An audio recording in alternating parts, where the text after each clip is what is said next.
Hey everyone, this is Travis. Thanks so much for jumping on and watching the video today. Today and over the next few weeks, I wanted to talk about Christmas planning and planning for our Christmas service to be specific. And so we're going to be talking about that over the next few weeks and hitting a variety of different topics. Today we're going to talk about maybe what that a Christmas service should look like and how to plan that and some different things around that. I think next week we're going to talk about, okay, how do you get people there? And so how do you market, promote? How do you encourage your congregation to invite and some tools that you can give them to do that? So we'll talk about that, I think, next week. And then the following week, we're going to talk about having a follow-up system in place that hopefully if we do things if God allows and we do the things that we need to do, we're going to have some guests that show up on Christmas and maybe some first time people, maybe people who don't know Jesus that show up. And so, how can we make sure that we can do a good job of following up with them after that service that's going to bring them back to the church the following weeks and into the new year? And so, those are a few of the different topics we're going to talk about. Today, we're talking about what is that service going to look like? What is that main Christmas service? What does it look like? And so for many of us, it's probably going to be held on Sunday, December 22nd this year. Others, you may do a Christmas Eve service. Whenever you do that, um, we'll just talk about what goes into that and maybe what you should be thinking about. And I know many of you probably, you already have sort of like, here's sort of traditionally maybe what that services look like. And so we've always done this, or we've always, we have a Christmas play on that day, or whatever it might be. So I want to talk about a few ideas behind that and a few thoughts that I would have that I would encourage you to think through. And so as we think about our main Christmas service, again, that's going to happen right around Christmas. One of the things that I would encourage you to do is that you keep it similar to what a normal Sunday service would look like, but you sprinkle in some special moments or some special moments. Let's just call it that. Um, and I would encourage you to keep it similar because I know that probably a lot of churches do maybe a Christmas play always on that day, something like that. But there's a few reasons I would encourage you maybe to rethink that.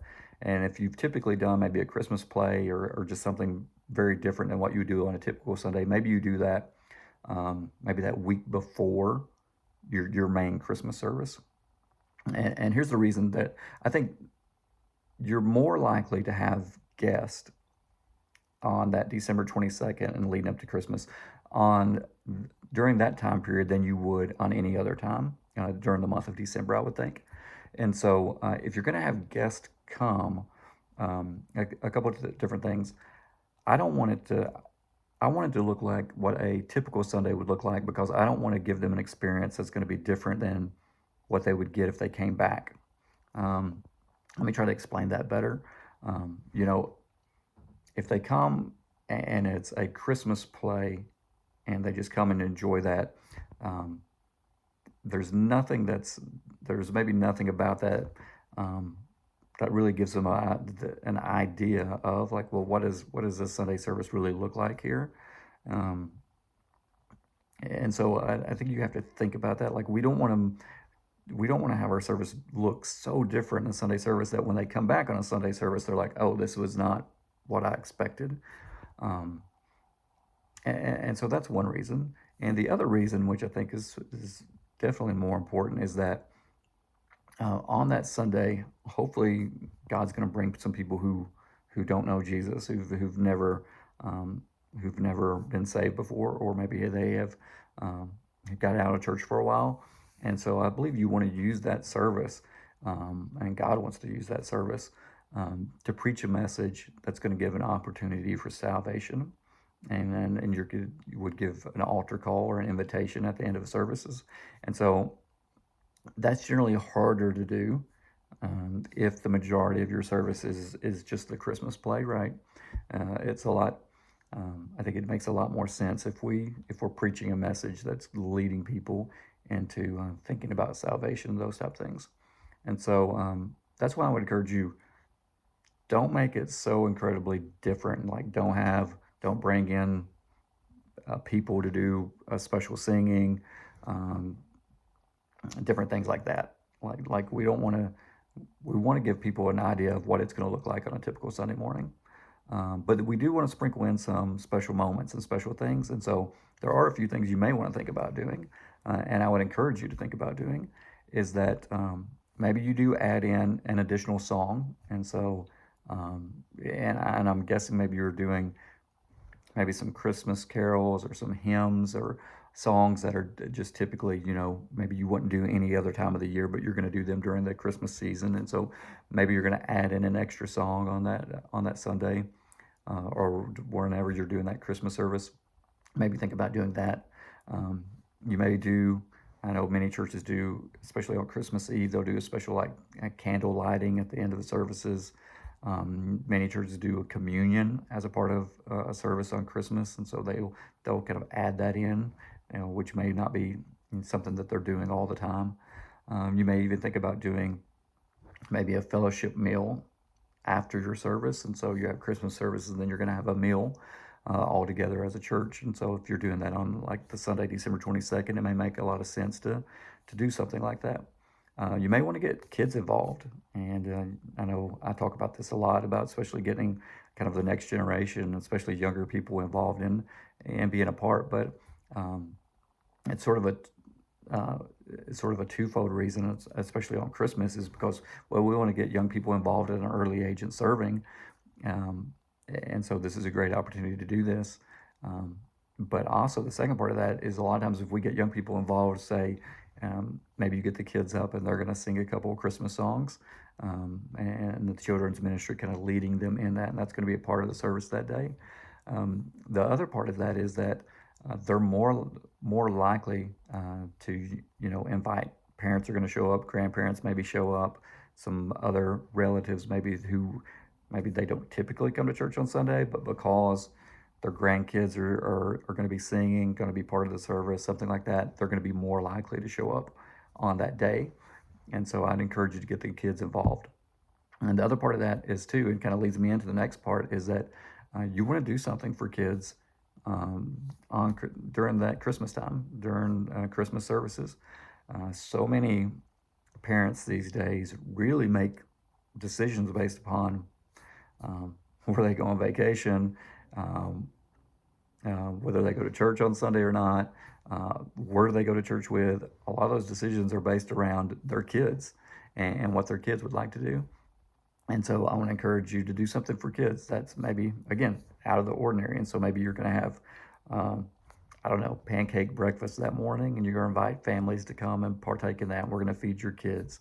A few things that we've done in the past. We've done like a hot chocolate bar. And so we're going to have hot chocolate available, and we're going to have marshmallows and sprinkles and all those type of things that kids could take and make a mess of. And we just let them enjoy doing that. You could do cookies, snack cakes, Little Debbie snack cakes, those type of things. Get the kids all sugared up, hyped up, and hopefully you have a kids ministry to send them off to. If not, then you probably want to have some sort of activity or something that they can do during service that's going to kind of keep them occupied. And so maybe you want to put together special packets, like activity packets for that Sunday to make sure if they're in service, that they have something to do as a part of that. You may want to give them a free gift or a free present. Hey, every child, every family that comes, we just want to let you know, next week we're going to be giving out for our Christmas services. We're going to give out free presents to all the kids, and that can look however you want. You can do something extremely simple, or you can do something um, just different. Maybe you just give them free children's Bibles. There is a little bit of cost in that, but sometimes if you buy those things in bulk, you can get a cheaper price on some of those type things. But there's probably several families maybe that are part of your church that maybe they don't have a children's Bible, and there's lots of different options out there. Um, that you could wrap up and give to them, and maybe you give them candy canes and as a part of that, and some different things. But I would think through that. I would do something special for the kids on that during that service. I think that's an important part as well. And the last thing I talk about is that you may want to consider even adding an additional service. hopefully what you see is that you see more people show up on that Christmas service date than typical, right? Whether it's just the majority of the people, maybe you only get 50, 60% of the congregation that shows up week to week, but during Christmas time or during that Christmas service, you're going to expect almost everybody to be there. And so you may want to add, you may want to add a second service or a third service if you're already doing two services. And generally, the typical kind of thing that you look at to decide that is if our services are typically, say, 60%, 70% full already, then we probably want to think about adding an additional service. And so if you're at a sanctuary or auditorium, if it typically seats 100 people, um, and on Sundays, on average, 60 to 70 people are coming, you would start thinking like, we may want to add another service, or we may just need to be ready because this place is going to be full and it's going to be packed. So do we need we need to have additional chairs ready? We need to let some people know, hey, if this place starts to get full, we need you to set up some extra chairs and some extra things. So to think about that. So those are just a few things to think about, and hopefully they've been helpful to you. If you have any questions about it or comments, as always, just send me a reply to this email, or even just leave a comment on this. If you're watching this on YouTube, leave a comment, and I'll try to reply to all those that I can. But again, if I can help you in any way, just let me know. It's an exciting season, and hopefully it's going to be a great season for our churches as we continue to see, hopefully, more people showing up to church, and ultimately we see more decisions of people to start following Christ that maybe never have. And so thanks for watching, and I'll talk to you again soon.